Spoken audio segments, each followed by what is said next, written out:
Good evening. Welcome to World News. I am Wisdom Onisi. First, the headlines.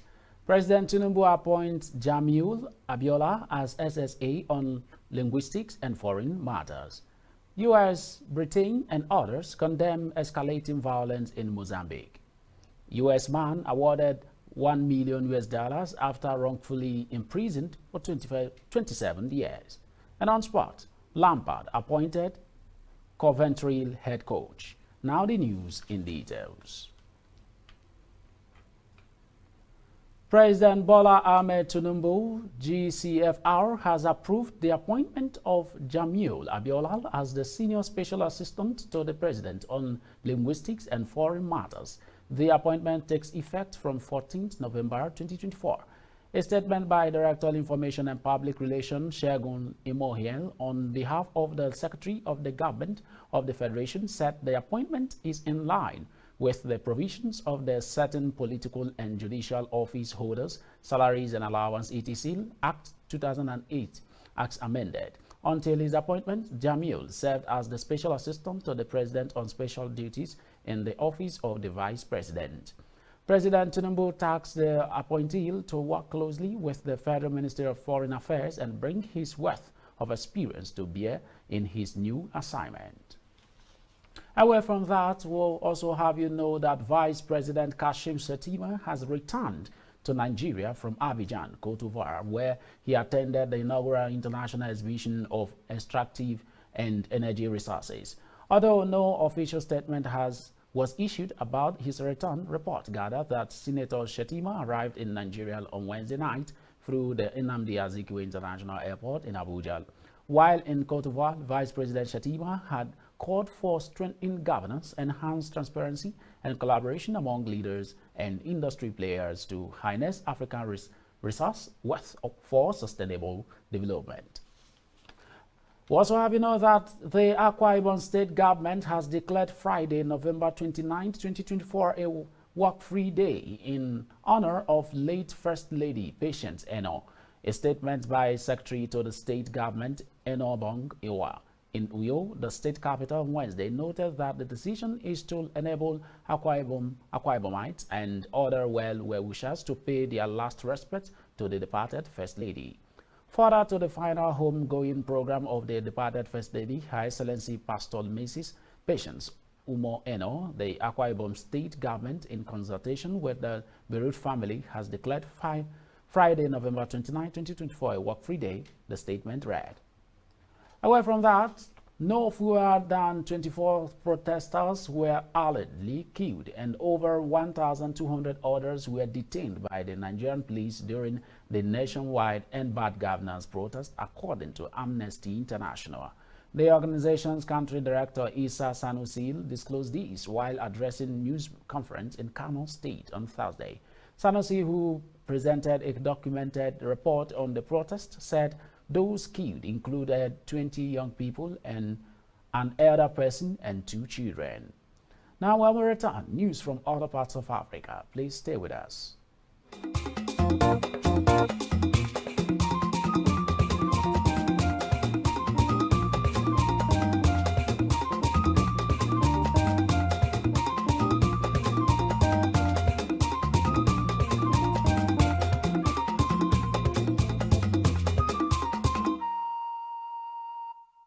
Glad to have you back. Now, news from other parts of Africa.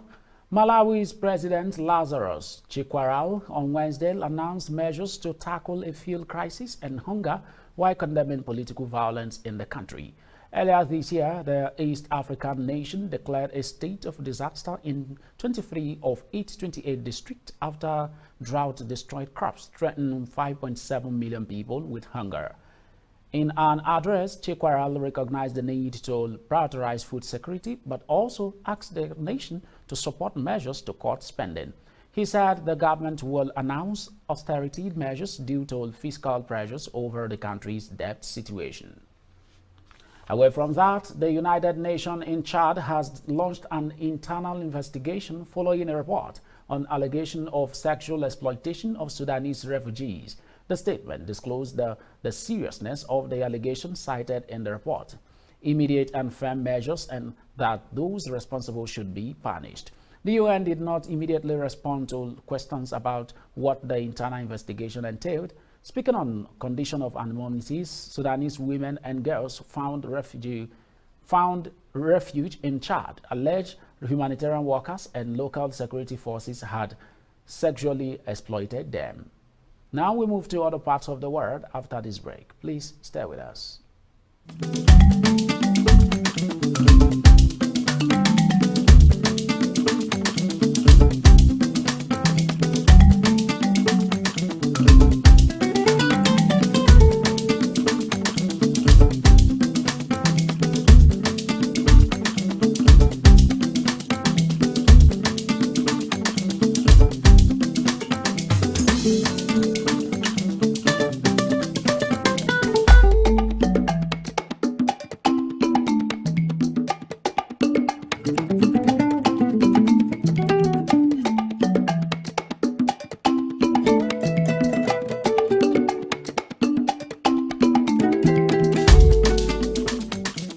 Welcome back. Now news from other parts of the world.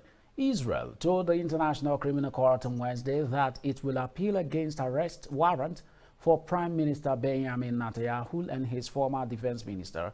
It also asked the court to suspend the warrant for Netanyahu and Yoav Gallant pending the outcome of the appeal, the Prime Minister's office said in a statement. The ICC issued the warrant for Netanyahu and Gallant last week on suspicion of crimes against humanity and war crimes in Israel's war on Hamas in Gaza, triggered by the Palestinian militant group October 7, 2023 attack. The warrant drew furious condemnation from Netanyahu and other Israeli politicians. The Prime Minister accused the court of anti-Semitism and vowed not to be deterred from defending Israel.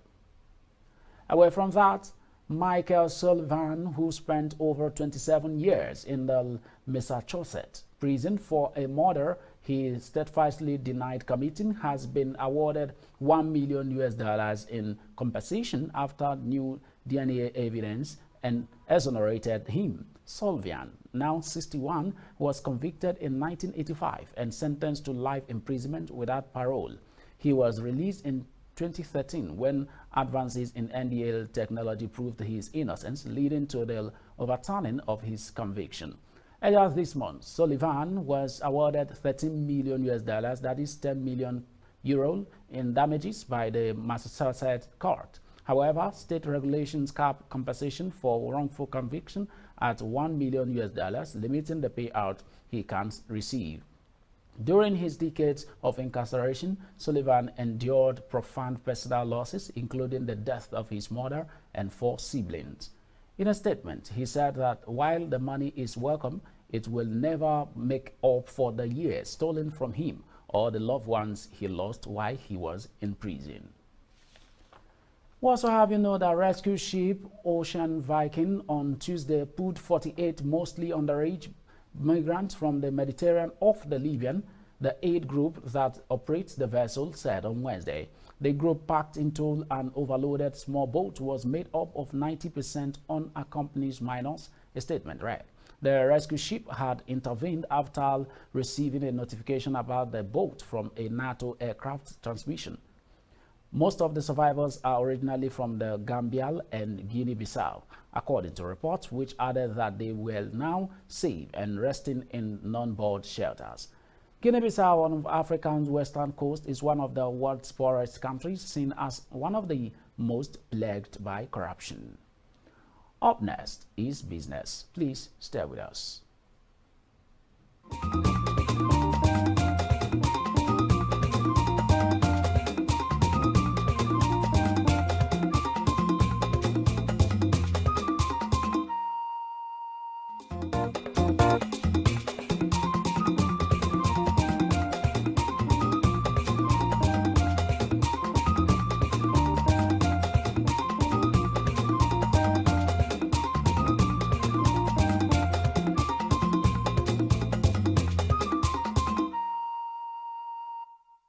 Welcome back. Now to business news. The Fed government has confirmed that it spent a total sum of 8.8 billion naira for the repair and restoration of transmission towers that were vandalized across various regions of the country in 2024.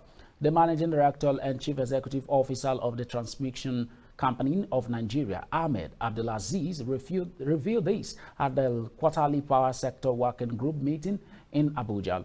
The special advisor told the Minister of Power on Strategic Communication and Media Relations, Bolaji Tunji, in a statement signed on Wednesday, said the government is yet to achieve prosecution of arrested vandals as they are usually released on bail by the Nigerian police.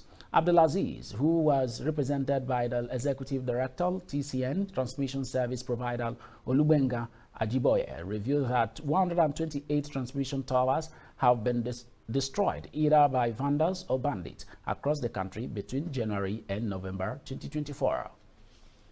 Still on business news, the South African rand was little changed in early trade on Thursday ahead of October producer inflation data and the central bank's November financial stability review.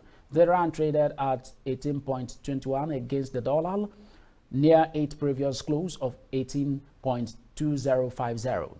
Domestic producer price inflation figures for October on Thursday, followed by the South African Reserve Bank's November financial stability review. In the broader context of things, with big foreign policy and geopolitical development dominating the market landscape, their local data is unlikely to move market much, said ATM analysts. Away from that, offshore hackers stole 62 billion Ugandan shillings, that is $16.8 million from Uganda's central bank, according to a report on Thursday. The hackers, identifying themselves as Waste, reportedly accessed the Bank of Uganda IT system and illicitly transferred the funds earlier this month. The hacking group based in Southeast Asia sent part of the stolen money to Japan, the report reviewed, citing unnamed sources at the bank. Bank of Uganda did not immediately respond to newsmen's request for comment on the matter. The Ugandan police also did not respond to a request for comment. And that's that for business news. Still to come is sport. Please stay with us. This is Hillstv. Quality broadcasting is what we'll bring to you. Now we be this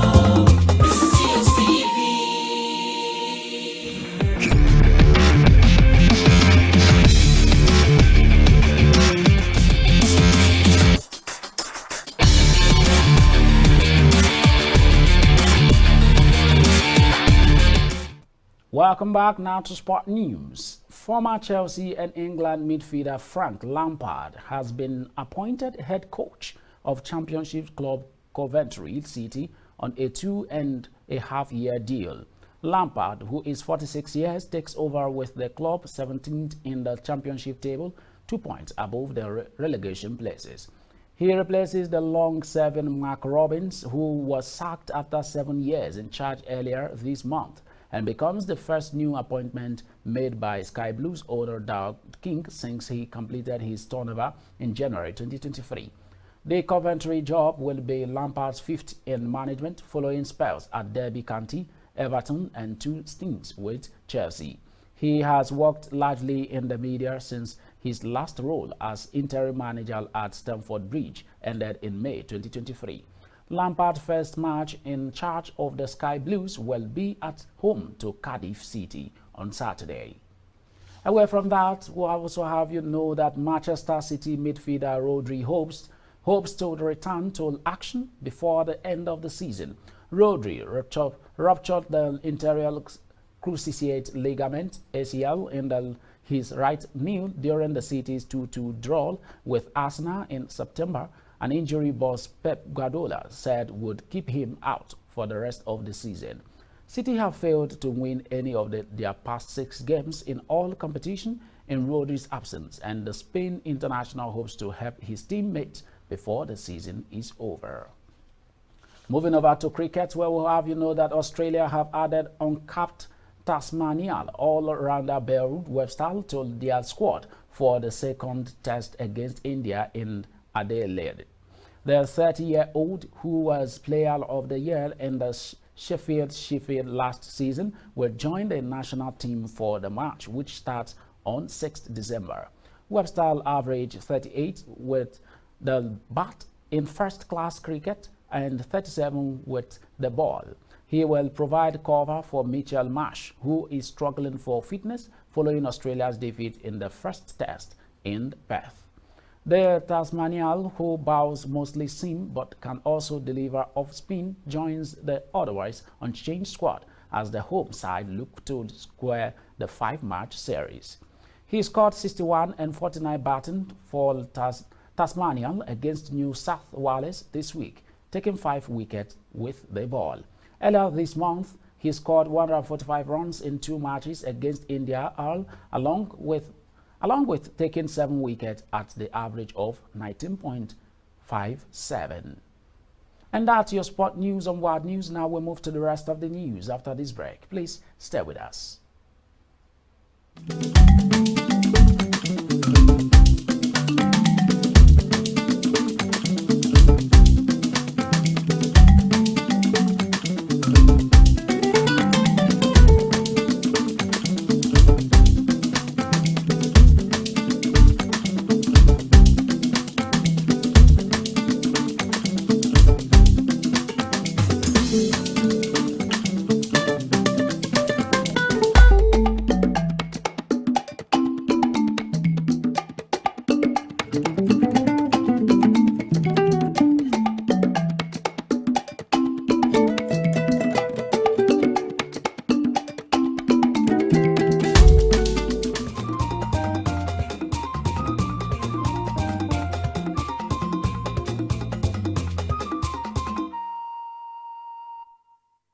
Glad to have you back. Now the rest of the news. The government of the United States, Britain, Canada, Norway, and Switzerland on Wednesday jointly condemned the escalating violence against civilians in Mozambique, a Southern African nation currently embroiled on week of post-election protest. Public outrage has surged after last month's disputed election results, which sparked protest from opposition supporters. The opposition is contesting what they say is a fraudulent victory by Fremilo, the party that has governed Mozambique since 1975. The election results saw Fremilo extend its 5-decade rule, with its candidate, Daniel Chapo, succeeding President Philip Nyusi to become Mozambique's 5th president since its independence from Portugal. And that's World News. But before we go, here are the headlines once again. We brought to you that President Tinubu appoints Jamil Abiola as SSA on linguistic and foreign matters. We informed you that U.S., Britain, and others condemn escalating violence in Mozambique. We also told you that U.S. man awarded $1 million after wrongfully imprisoned 27 years. And on sport, we informed you that Lampard appointed Coventry head coach. Remember to visit us on Facebook at Hillstv Abuja, Instagram at Hillstv Abuja, and subscribe to our YouTube channel at Hillstv. I am Wisdom Onyisi. Thanks for watching.